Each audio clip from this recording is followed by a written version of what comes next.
problem and how that leads us to the point where we can identify leverage points and points of intervention, but really how we can understand how they're going to affect the system and how they might affect one another and collectively be changing the system, and think about maybe where the emergent outcomes of that might be. So early on in the project, we started wanting to understand a baseline set of principles of what it means to take a systems approach to this kind of thing. And we wanted to make sure that across the project we had an awareness for different systems tools and systems approaches that we could use so that we could select maybe the best one for us. We looked at hard systems, soft systems, emancipatory systems, functional systems, all kinds of different tools for modeling systems. And we settled on one that is, I'm sure you'll all be familiar with, because we knew we wanted to map the system.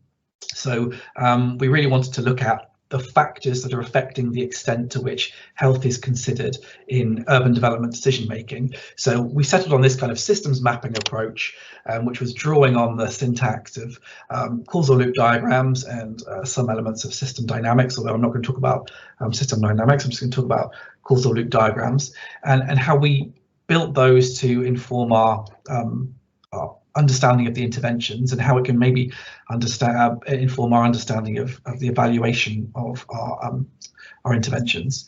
So as Dan said, there were a number of interviews, 123 interviews in the first phase of the project, along with some participatory workshops. Ultimately, what that produced for us was around 900,000 words of transcribed interviews. And we wanted to use that as the data to help us start to build some of these system maps. So we went through a process of building maps based on those interview transcripts, and we end up producing 7 causal loop diagrams with 438 variables within them, looking at the ways in which different factors across the system of urban development decision making were influencing the extent to which health was being considered in those decisions. And we tried a number of different approaches that I just wanted to briefly explain to you, because we knew we had a huge volume of data, 900,000 words. So we started by constructing system maps from individual interview transcripts. So we're doing that by looking for discussions of causality in those interview transcripts, identifying where people are talking about things that are theoretically quantifiable variables. So for example, here someone is talking about the levels of isolation influenced by design. They're talking about the expense of the design, the expansiveness of design considerations, the need to compromise. These are all potential variables, and they're linked in the way they're talking by particular causal phrases. They're implicitly saying about the way one might have an effect on another. So we can take those elements of interview transcripts and we can translate those into causal loop diagrams, where each causal loop diagram represents the mental model perhaps, or the view of the system of a particular interviewee. So we tried that approach. We had 123 interviews. It's going to take a long time. It was giving us some good insight into individuals' perspectives. But we wanted to try some different approaches. So once all of the interviews had been completed and they'd been through that process that Dan briefly mentioned about analysing the interviews, what we had was some whole range of interview transcripts that had been thematically coded. So we knew the sorts of themes that people were talking about in those interviews. So we took each of those thematically coded quotations, so everything where people were talking about a particular theme, and we built the causal loop diagrams now based around those particular thematic codes. So one of the codes was about co-design of interventions into this system, co-design of the urban development space. So we extracted all of the times across those 123 interviews people were talking about co-design, and then did the same process of looking for where are they talking about the variables in this system, where are they using causal phrases explicitly or implicitly to link those different variables. And we ended up with some models that look like this. This one is looking at that co-design, and then we took that to a workshop with representatives that we're working within Bristol City Council and representatives of the general public who helped us to refine and validate that model. So that gave us some models that were based on specific thematic coding within our interview base, but we wanted to look at it collectively across the whole body of interviews. So we developed a semi-automated process, and this had a kind of a text string that was then looking for causal words, and it's going to identify things either side of those causal words. So we run through the whole corpus of 900,000 plus words. and identified around 17,000 causal phrases in those 900,000 words. Lots of them turn out to be false positives, so people who are using causal words but not necessarily in a causal way.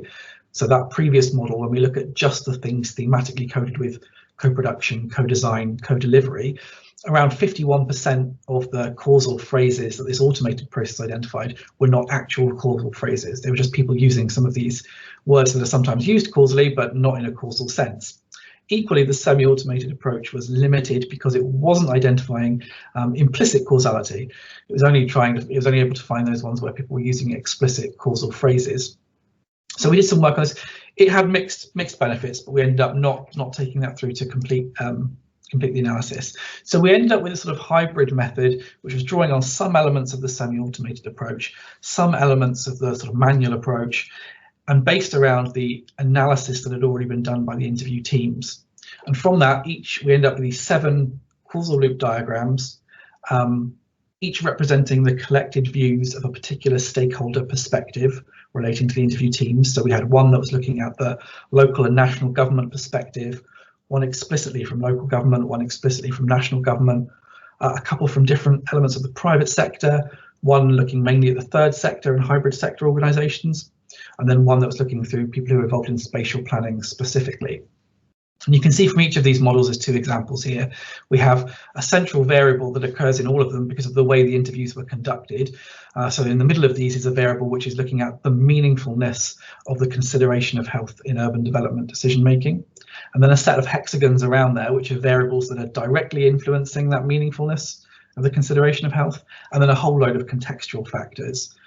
And the yellow boxes also represent potential interventions that people had discussed and mentioned during that discussion. So we ended up with these 7 different ones, but we also knew we wanted to bring those different perspectives together. So then we went through a process of coming up with a single map for the overall TRUUD project. So we took each of those variables, the 438 variables, and we coded them and grouped them. There was a lot of overlap between them. So for example, you can see each of the different color-coded post-it notes represents one of those 7 different interview teams and interview sectors. And you can see every single one of them was mentioning the amount of resources within local government, or the capacity within local government, or the skills within local government. So we took all of those and we bundled them up into one variable. So we just harmonized the language that was being used. So they're calling it the resources and skills of the local government, one particular variable, which was present in every single one of those 7 maps. And then that gives a connection point. So that is now the point that all of those 7 maps could be connected through that variable. But once you do this harmonization process, there are then lots of different points at which they connect and overlap. So we replace all of those variables with the harmonized naming, integrate them together, and we end up with one complete map, which now has 49 variables. So we've narrowed that down from the 400 plus by harmonizing them across this field. 144 causal loops between them, 3,000 plus feedback loops within that. So it's a really complex system, a bit too complex for us to really get our heads around, but nevertheless it's a good understanding of the complexity, and that's the important thing. We don't want to simplify things before we've understood the complexity. So we've now got we think a kind of understanding from those interviews of the factors that are affecting the consideration of health and how they all fit together. But we want to get to a more kind of manageable model. So I won't go into the I won't go into the detail of this, but we used a process from the literature for simplifying that. So it looks at endogenization, encapsulation, and order-oriented reduction. There's a reference there that people can have a look at if they want to know some more detail into that. But that ended up simplifying the model down to about 21 variables, 59 causal loops.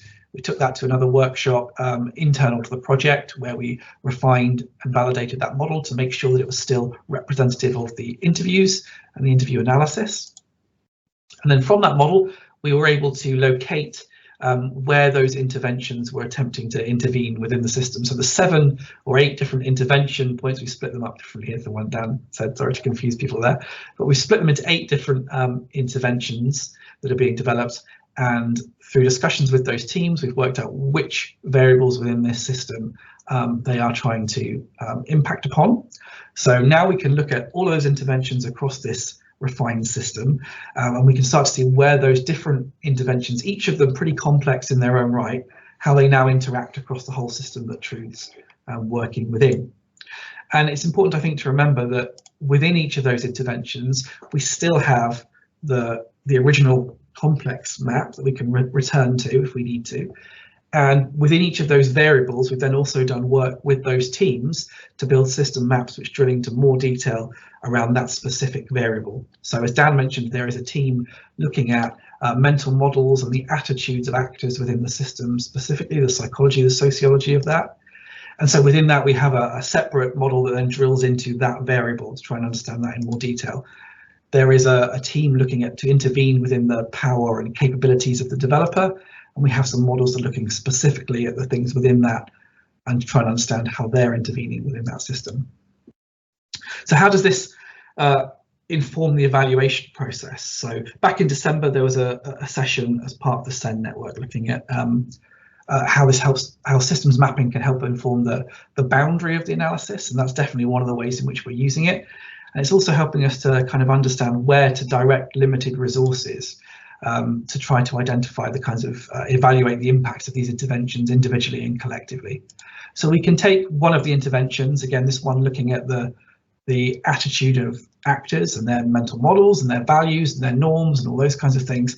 And it's intervening basically to two of these variables. One, the pro-health attitude, so to what extent are actors in the system thinking about health and prioritizing health, and to what extent are they innovating or demonstrating a diversity of thinking. So there's an intervention which is targeting those two variables. So from this model and other ones that we have, we can track the ways in which it's interacting with everything else in the system. So for example, those two intervention points are actually linked. The pro-health attitude and responsibility of the actors, the interviews suggested to us that had a causal influence over the amount of innovation and diversity of thinking. So we know those are kind of linked. Ultimately, we're interested in the integration of health in policies, the prioritization of health, health equity and health equality, those kinds of things. So we can see how our intervention points are causally related to the kinds of outcomes that we want to observe within the scope of the project. We can start to see where there are potential feedback loops being actuated by the interventions, and over the scope of the project, we can start to think, are those feedback loops actually being activated? These are things that we can monitor and then maybe trace through to other impacts. Some of them might be beyond the lifetime of the project, but nevertheless, we can see maybe whether the interim factors are being affected. We can track how maybe there are complex causal routes through this system and direct our resources for evaluation to some of these intermediary points.